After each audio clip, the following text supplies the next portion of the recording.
பாபாவின் வாழ்க்கை வரலாற்றின் அத்தியாயம் 5. சாந்த் பட்டேலின் கல்யாண கோஷ்டியுடன் பாபா திரும்புதல்.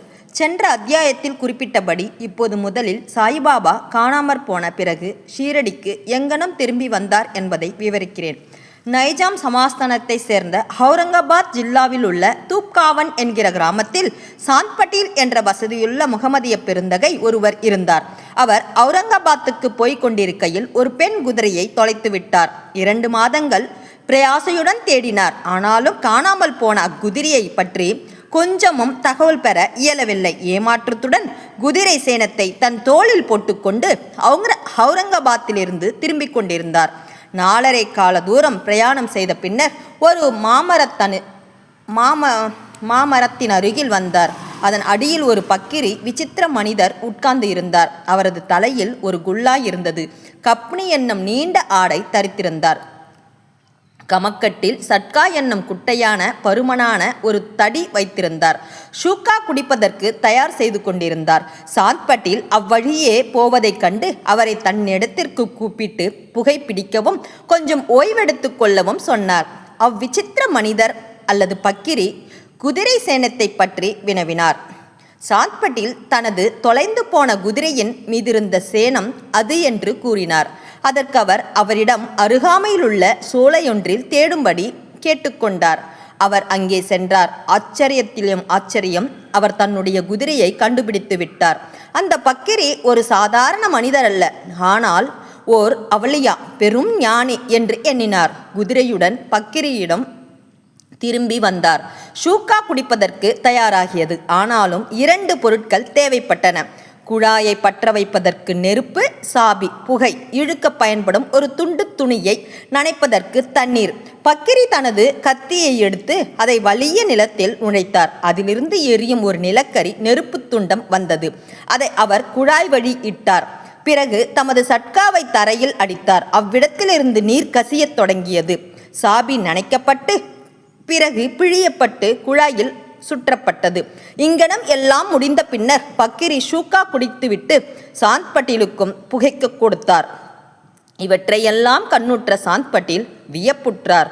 பின்பு அவர் அவரை தன் வீட்டிற்கு அழைத்து தனது விருந்தோம்பலை ஏற்றுக்கொள்ளும்படி சொன்னார். மறுநாள் அவர் பாட்டீல் வீட்டிற்கு சென்று சில நாள் தங்கியிருந்தார். பாட்டீல் தூப்காவன் கிராமத்தின் அதிகாரி. அவருடைய மனைவியின் சகோதரரது புதல்வன் கல்யாணம் செய்யப்படவிருந்தான். ஷீரடியிலிருந்து மணப்பெண் தேர்ந்தெடுக்கப்பட்டிருந்தாள். எனவே ஷீரடிக்கு புறப்படுவதற்கு பாட்டீல் ஆயத்தங்கள் செய்ய துவங்கினார். பக்கிரியும் கல்யாண கோஷ்டியுடன் கூட வந்தார். கல்யாணமும் எவ்வித சிரமமுமின்றி முடிவடைந்து கோஷ்டியும் தூப்காவனிற்கு திரும்பியது. ஆனால் பக்கிரி மாத்திரம் ஷீரடியிலேயே இருந்தார். பின்னர் அங்கேயே நிரந்தரமாக தங்கினார். சாயி என்னும் பெயரை பக்கிரி எப்படி அடைந்தார்? கல்யாண கோஷ்டி ஷீரடியை அடைந்ததும் கண்டோபா கோவிலுக்கு அருகிலுள்ள ஒரு ஆலமரத்தடியில் வந்து தங்கினார். கண்டோபா கோவிலின் பரந்த வெளியில் வண்டிகள் அவிழ்த்து விடப்பட்டன. கோஷ்டியில் உள்ளவர்கள் எல்லாம் ஒவ்வொருவராக இறங்கினர். பக்கிரியும் கீழே இறங்கினார். இளம் பக்கிரி இறங்கிக் கொண்டிருப்பதை மகள் சபதி கண்ணுற்றார். உடனே யா சாயி, சாயி வரவேண்டும் என்று கூறினார். அதிலிருந்து மற்றவர்களுக்கு அவரை சாயி என்று அழைத்தார்கள். அதிலிருந்து அவர் சாயிபாபா என்னும் பெயரால் அறியப்பட்டார். மற்ற ஞானிகளுடன் தொடர்பு. சாயிபாபா மசூதியில் தங்கத் தொடங்கினார். தேவிதாஸ் என்ற ஒரு ஞானி பாபா வருவதற்கு பல ஆண்டுகளுக்கு முன்பே ஷீரடியில் தங்கியிருந்தார். பாபா அவர் தம் நட்பை விரும்பினார். அவருடன் மாருதி கோவிலிலும் சாவடியிலும் தங்கியிருந்தார். சில சமயங்களில் தனியாகவும் இருந்தார். பிறகு ஜானகிதாஸ் என்று மற்றொரு ஞானியும் வந்தார். பாபா அவருடன் பேசிக் கொண்டிருப்பதையே பெரும்பாலான நேரத்தை கழித்தார். அன்றி ஜானகிதாஸ் பாபா தங்கியிருந்த இடத்திற்கு செல்வார். அங்கனமே புன்தாம்பேயின்று இல்லத்திலிருந்த வைசிய ஞானியனான கங்காதீர் எப்போரும் ஷீரடிக்கு வந்தார். சாய்பாபா தம் 2 கைகளாலும் தண்ணீர் குடத்தை தோட்டத்திற்கு நீர் பாய்ச்சுவதற்காக எடுத்து சென்றபோது முதலாக அவரை கண்ட கங்காதீர் ஆச்சரியப்பட்டு வியந்து கூறியதாவது: ஷீரடி ஆசீர்வதிக்கப்பட்டது. அது விலை மதிக்க முடியாத வைரத்தை பெற்றிருக்கிறது. இம்மனிதர் இன்று தண்ணீர் சுமந்து கொண்டிருக்கிறார். ஆனாலும் அவர் சாதாரண மனிதர் அல்ல. இந்நிலம் ஷீரடி அதிர்ஷ்டமும் புண்ணியமும் உடையதாலின் ஒரு வைரத்தை பெற்றது. அங்கனமே ஏவலா மடத்தை சேர்ந்த ஆனந்த்நாத் என்பவர் புகழ்பெற்ற ஞானியும் அக்கல்கோட் மகாராஜின் சீடரும் ஆவார். அவர் ஷீரடி மக்கள் சிலருடன் ஷீரடிக்கு வந்திருந்தார். அவர் சாயிபாபாவை தம் முன் கண்டபோது வெளிப்படையாக பின்வருமாறு கூறினார். இது உண்மையில் விலை மதிக்க முடியாத இரத்தினமாகும். அவர் ஒரு சாதாரண மனிதர் போன்று தோன்றினாலும் அவர் ஒரு சாதாரண கல் அல்ல, ஒரு வைரக்கல். கூடிய விரைவில் நீங்கள் இதை உணர்வீர்கள்.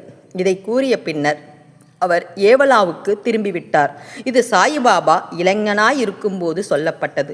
பாபாவின் உடையும் அன்றாட நிகழ்ச்சியும் நியதியும். சாய்பாபா இளம் பருவத்தில் தமது தலையில் முடி வளர்த்தார். தலைமுடியை ஒழுங்குபடுத்துவதே இல்லை. விளையாட்டு வீரனைப் போன்று அவர் உடையணிந்தார். அவர் ரஹதாவிற்கு சென்றிருந்த போது சாமந்தி, மல்லிகை, முல்லை ஆகியவற்றின் சிறிய புஷ்பங்களை கொணர்ந்து தரையை சுத்தப்படுத்தி காய்ந்த நிலத்தினை கொத்தி அவற்றை நட்டு தண்ணீர் விட்டார். வாமன் தாத்யா என்னும் ஒரு அடியவர் அவருக்கு தினந்தோறும் 2 பானைகள் கொடுத்தார். இவற்றை கொண்டு பாபா தமது செடிகளுக்கு தண்ணீர் விடுவது வழக்கம். கிணற்றிலிருந்து நீர் இறைந்து மட்குடங்களை தாமே தோளில் தூக்கிச் செல்வார். மாலை நேரங்களில் மண் பானைகள் வேப்பமரத்தடியில் வைக்கப்பட்டிருக்கும். அவை வெறும் பச்சை மண்ணால் செய்யப்பட்டு சுடப்படாத காரணத்தால் அங்கனம் வைக்கப்பட்ட உடனேயே உடைந்துவிடும்.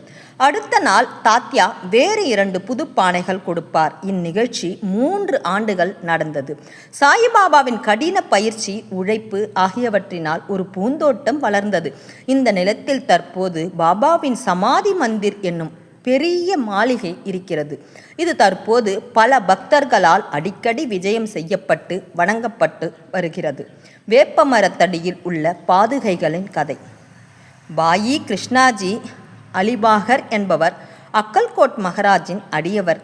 அக்கல்கோட் மகாராஜின் உருவப்படத்தை வழிபட்டார். அவர் ஒரு முறை அக்கல்கோட்டிற்கு சென்று மகாராஜின் பாதுகைகளை தரிசனம் செய்து கொண்டு தன்னுடைய நேர்மையான வழிபாட்டை செலுத்தி வர நினைத்தார். அவர் அங்கு செல்வதற்கு முன் கனவில் ஒரு காட்சியை கண்டார். அக்காட்சியில் அக்கல்கோட் மகாராஜ் தோன்றி அவரிடம், இப்போது ஷீரடியே எனது இருப்பிடம், அங்கு சென்று உனது வழிபாட்டை செலுத்து என்றார்.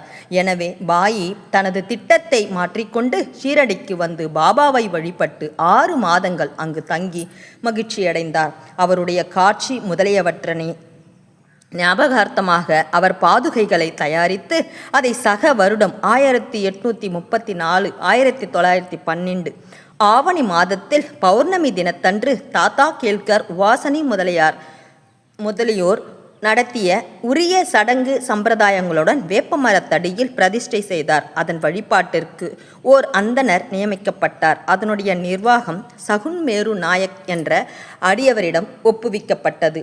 இக்கதையின் முழு விவரம்.